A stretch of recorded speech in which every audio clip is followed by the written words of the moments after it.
Raptors fans, back with another in our continuing series where we're looking at players the Raptors have acquired this offseason. Moving on to today's topic, Mr. Kyle Lowry. So this is an exciting one for us here at the HQ. We're big Kyle Lowry fans for a while, and we're super excited to finally see the Raptors make that move and acquire him from the Houston Rockets. Right away, strengths, I think some of them are pretty clear to most Raptors fans. Tough as nails, defender, bulldog competitor, all of those sort of adjectives get thrown around, you know, not just because he's a Philly player and Philly players tend to be categorized in that manner, but also because of the way he plays on the court, obviously.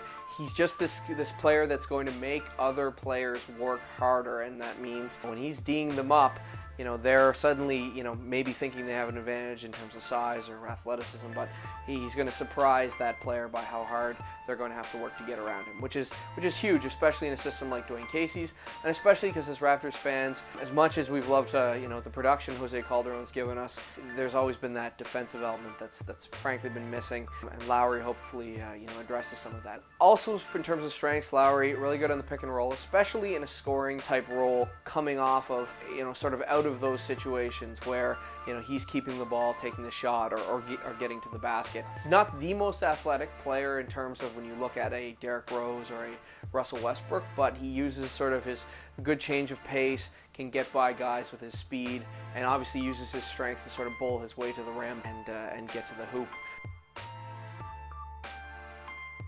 Also strengths, you know, he's not a shoot-first player because he does have a good passing game, and if you look at sort of his stats from the last few seasons, you know, he was almost turning in sort of an all-star type season in Houston before he got hurt, and his averages were, you know, the kinds of things that fantasy basketball players drool about. You know, he was putting up stats, high stats in, you know, assists, rebounds, and scoring as well, and doing so efficiently. Rebounding, that's one area I think it was his rebounding game was described as being gorgeous, because for an undersized sort of player in the league, he goes and he hauls those rebounds down. And again, that's something that the Raptors have been missing, not just from that position, but sort of from other spots on the floor that were, you know, that tend to be ones where you need good rebounding players. And, you know, this way, you bring in someone like Kyle Lowry, and suddenly you've got a little more rebounding to your overall lineup. One of the biggest strengths, too, talking about Kyle Lowry, is three-point shooting. This is a player that seems to have unlimited range and really enjoys sort of in transition that pull-up three. Sometimes that's a shot that can scare the hell out of coaches, especially on a fast break if there's guys running with him. But he's quite efficient at it, which I thought was really interesting talking to some of the Rockets media and folks that covered the team.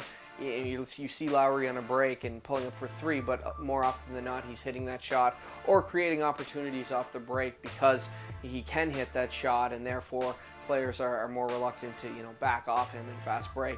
Hitting the three-point shot is something that's going to be important for the Raptors this year, because outside of Jose Calderon, in that starting lineup, you really didn't have a lot of three-point offense. James Johnson improved his three-point shooting last year, but obviously, A, he's not, you know, a member of the team this year, and B, you know, that wasn't enough to compensate for, frankly, the pretty poor shooting of a DeMar DeRozan. And Andrea can definitely hit the three, everyone knows that, but sometimes it's sort of an efficiency question. So having another efficient long-range scorer, I think, was something that was tops on the Raptors' wish list, and so to get him at the point guard position, you still have Jose there too.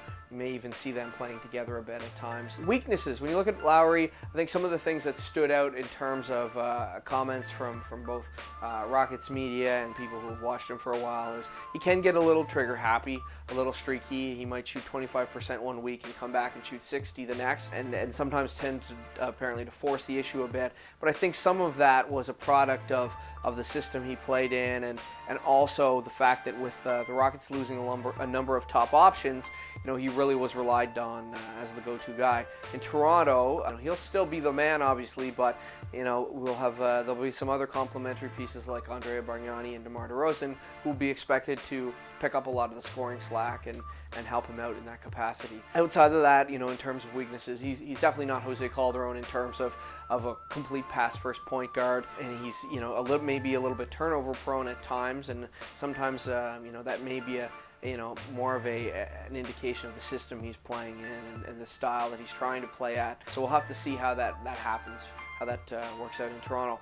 Other than that, you know, it's just great to see sort of that competitor being brought in, because I think one of the big wins that, you know, doesn't show up necessarily in the stats, whether it's, you know, your box score stats or your advanced metrics, is the type of character he is. And you know, for a Raptor team that's trying to build a certain culture, particularly around Dwayne Casey, Kyle Lowry fits in quite well. And with this season being an important one for the Raptors in terms of taking that next step, the expectation is definitely going to be there for Lowry to lead the charge. Never tell you to, never tell you to put, never tell you to, never tell you, never tell you to, never tell you to put, never tell you to, never tell you to put, never tell you to, never tell you to put, never tell you. You know, given the keys, I think you know, I can drive this car to a playoff team. And